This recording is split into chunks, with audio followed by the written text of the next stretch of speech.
नमस्कार, मी लतिका। आज आपण झटपट अशी मैद्यापासून मस्त रेसिपी बनवूया। त्यासाठी बघा एक वाडगं भरून हे मैदा घेतलेला आहे। अशा आकाराची बघा वाटी आहे। हे मोठं वाडगं घेतलेलं आहे। त्याच्यामध्ये हा मैदा मी चाळून घेतलेला आहे।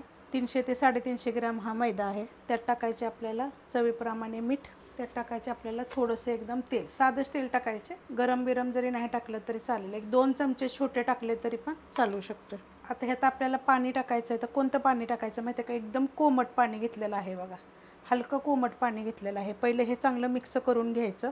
तेल बघा मी सगळीकडे लावून घेतलेलं आहे। त्यात थोडं थोडं पाणी टाकायचं, एकदम कोमट पाणी, एकदम असं कडक वगैरे गरम जास्त असं करू नका। एकदम पण पाणी वतायचं नाहीये, थोडं थोडंच पाणी वतायचे। आणि आपण चपातीला कसं मळतो असं मळून घ्यायचं।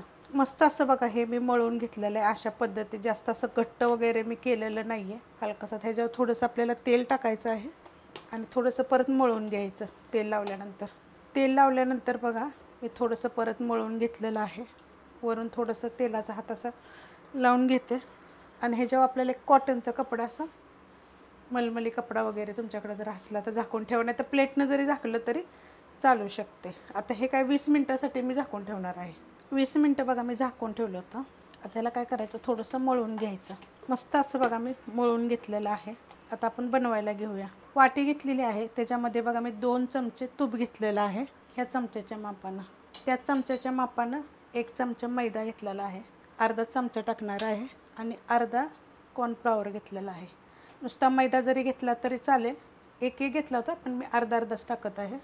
नुसतं तूप लावलं तरी पण चालू शकतं। आणि हे काय करायचं, आपल्याला चांगलं मिक्स करून घ्यायचं। मिक्स करून घेतलेलं आहे। तुपाच्या जागी तुम्ही बटर घेतलं तरी चालेल आणि नुसतं तूप लावलं तरी चालू शकते। तुम्ही मैदा आणि कॉर्नफ्लॉवर नाही टाकलं तरी पण चालेल आणि नुसता बटर जरी लावला तरी चालेल। बघा अशा पद्धतीत झालेलं आहे। एक गोळा करून घेतलेला आहे, 5 गोळे झालेले आहेत अशा पद्धतीचे। छोटे मोठे आपल्या आवडीप्रमाणे करायचे।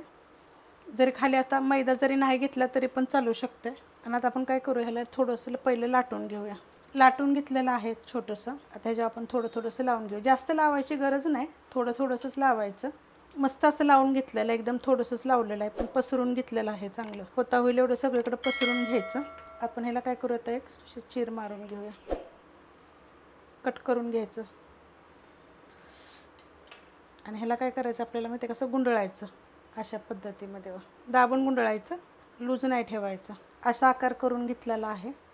आता हे पहिलं वरचं तोंड आहे ना आपलं, असं दाबून घ्यायचं, चांगलं वरती घ्यायचं अशा पद्धतीमध्ये। आणि ह्यात आपल्याला असं हलक्या हातानं असं खाली दाबून घ्यायचं। हे बघा अशा पद्धतीमध्ये हे असं होतं बघा। हे पण चिटकून घ्यायचं आपल्याला करतच तसं। जेव्हा आपण राऊंड करतो ना तेव्हाच त्याला थोडंसं असं चिटकून घ्यायचं व्यवस्थित। थोडंसं घेणार आहे खाली पीठ आणि आपल्याला हलक्याच हातानं त्याला लाटायचं, जास्त जोर देऊनच लाटायचं नाही आहे। मस्त असं बघा मी लाटून घेतलेलं आहे, जास्त जाड लाटलेलं नाही आहे, आपल्या चपातीपेक्षा थोडंसं जाड लाटलेलं आहे। तवा मी गरम करत ठेवलेला आहे। ह्याच्यावर मी पहिल्या बघा चपात्या पहिल्या करून घेतलेल्या आहेत, गरमच आहे तवा। त्याच्यात आपण हे टाकून घेऊया। गॅस आहे मीडियम, आपल्याला मीडियम गॅसवरच भाजायचं आहे, फास्ट वगैरे करायचं नाही जास्त। हलकं भाजलेलं आहे बघा, पलटी करू, असे फोड्या फोड्या दिसल्या का नाही की पलटी करायचं। हे बघा अशा पद्धतीमध्ये गॅस मीडियमच आहे। आपल्याला लगेच ह्याला काय तूप म्हणा किंवा बटर म्हणा काहीच लगेच लावायचं नाही आहे, चांगलं भाजायचं पहिलं। आता ही कशाबर खायचं, तुम्ही व्हेज भाज्या कुठल्या पण ज्या करतो ना, पनीरची भाजी करा, छोलेची भाजी करा, सगळ्या रेसिपी अपलोड केल्या, त्याच्याबरोबर जरी खाल्लं तरी चालू शकते किंवा चिकन वगैरे त्याबरोबर खाऊ शकते।